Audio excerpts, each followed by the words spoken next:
नमस्कार दोस्तों, मैं स्वागत करता हूं आपको अपने चैनल लोक शिक्षा भारती में। और जैसे पिछला आप लोगों ने देखा होगा कि मैंने कैलकुलेशन का एक चैप्टर पढ़ाया हुआ था, जिस चैप्टर पे मैंने एडिशन और सब्सट्रैक्शन को एक साथ, या एडिशन को कैसे किया जा सकता है, सब्सट्रैक्शन को कैसे किया जा सकता है और उन सबको एक साथ एक लाइन में कैसे आंसर लाया जा सकता है, उसका एक टॉपिक पढ़ाया था। वैसे टॉपिक ज़्यादातर लोग नोन होते हैं, इससे इसमें कोई ज़्यादा चीज़ नहीं है, मगर यह है कि शुरुआत अगर कर रहे हैं तो बिल्कुल उस रेखा से करेंगे जहां से जिन लोगों को नहीं समझ में आ रहा वहां से भी मैथ समझ में आना शुरू हो जाए।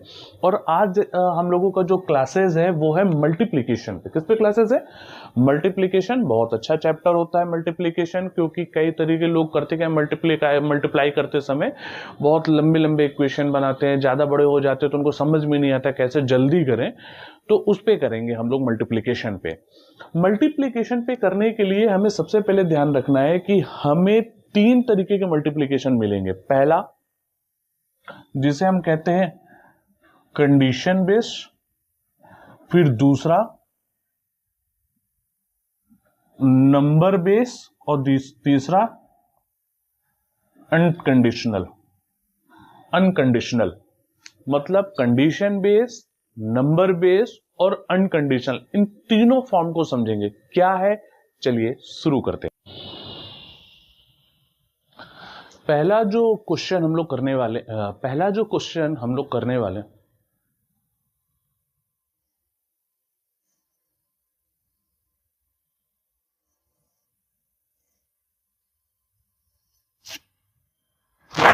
छोड़िए, क्यों नहीं बैठती, समझ नहीं आता है।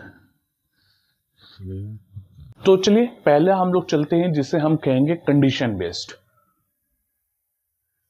कंडीशन बेस्ड जो क्वेश्चंस होते हैं उनको अभी क्या कहते हैं हम सॉल्व करने की कोशिश करेंगे।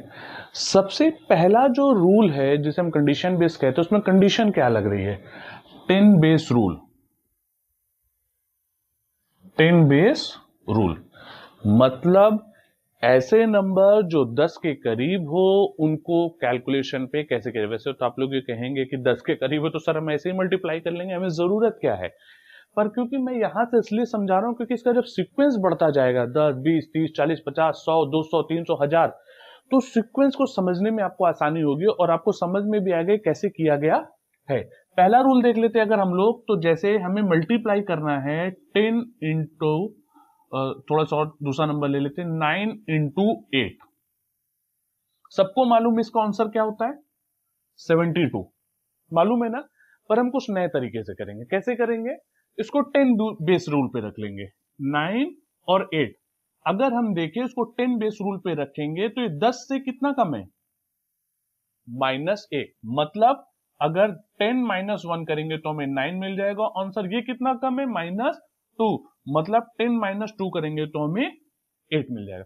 कोई दिक्कत इसमें? फिर से समझ लीजिए, हमें दो नंबर दिया था क्वेश्चन में, 9 और 8 का मल्टीप्लाई करना है। तो हमने सीखा 9 और 8, 9 10 से कितना कम है? 1, और ये 10 से कितना कम है? 2। जैसे 10 - 1 9, 10 - 2 8। अब इस पूरे क्वेश्चन को दो भागों में डिवाइड कर देंगे। एक होगा आपका राइट हैंड साइड, एक होगा आपका लेफ्ट हैंड साइड। करेंगे क्या? इसको इन दो नंबर को मल्टीप्लाई कर देंगे। 2 1 2, कोई दिक्कत इसमें, कोई परेशानी। 2 1 2। इसके बाद 9 और इस इक्वेशन को सॉल्व कर लेंगे। चाहे इस इक्वेशन को सॉल्व कर लीजिए, चाहे इस इक्वेशन को सॉल्व कर लीजिए।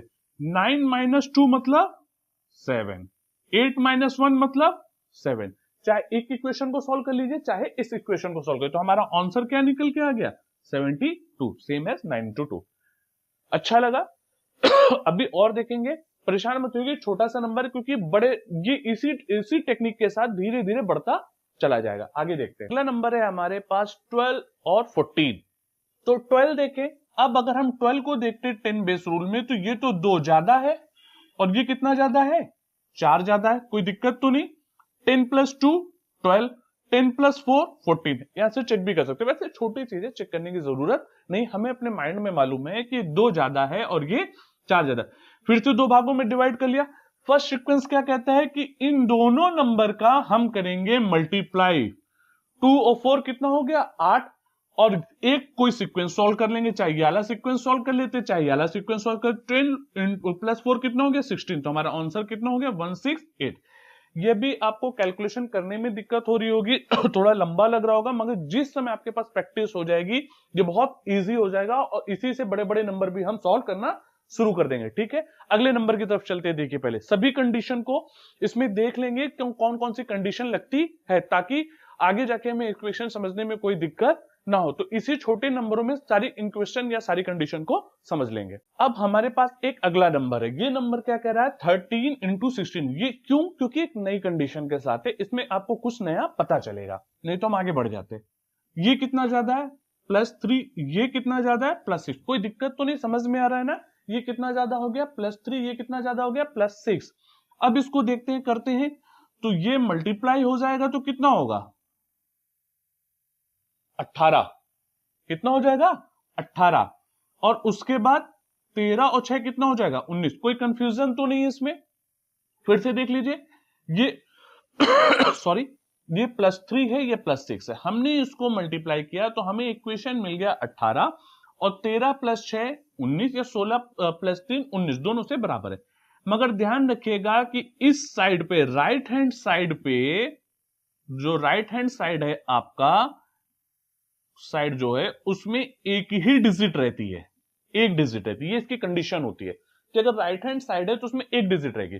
तो एक डिजिट हमने 8 लिख लिया और एक क्या कर दिया कैरी। ये कैरी किधर चला जाएगा, इधर चला जाएगा, तो नंबर हो जाएगा 208। कैलकुलेशन 13 16 की कितनी हुई 208। कोई दिक्कत तो नहीं देख सकते आप, एक कैरी चला गया 19 1 20 208। ठीक, अगला नंबर चेक करते हैं, इसको आप लोग देख लीजिए, इक्वेशन भी करते जाइए। यहां पे जो नया डिजिट है वो 13 और 8, ये अगली कंडीशन इस क्वेश्चन की, इसको सॉल्व करने की कोशिश करते हैं। +3 - 2, कोई दिक्कत तो नहीं। फिर से राइट हैंड साइड और लेफ्ट हैंड साइड में बढ़ गया। अब इसका क्या आंसर आएगा 3 दूनी 6, मगर माइनस का क्यों आएगा? देखिए +3 - 2 इंटू कितना हो जाएगा माइनस का 6, क्योंकि सिंबल का भी तो कैलकुलेशन है। इससे पहले या तो प्लस प्लस था और प्लस प्लस का मल्टीप्लीकेशन क्या हो जाता है प्लस, वैसे ही माइनस माइनस था तो माइनस माइनस का मल्टीप्लीकेशन क्या हो जाता है। यहां पे प्लस माइनस का मल्टीप्लीकेशन या माइनस प्लस का मल्टीप्लीकेशन, मतलब आपको माइनस चिन्ह में लगाना पड़ेगा। अब चाहे इसको सॉल्व कर लीजिए चाहे इसको सॉल्व कर लीजिए, 13 - 2 मतलब 11, मगर ये आंसर परफेक्ट नहीं है। क्यों? क्योंकि हमारे राइट हैंड साइड में जो सिंगल डिजिट है वो माइनस पे है। किस पे है? माइनस पे। तो अब हम जो कैरी फॉरवर्ड करते तब कैरी ले लेंगे। कितना कैरी ले लेंगे 1। कितना कैरी ले लेंगे 1।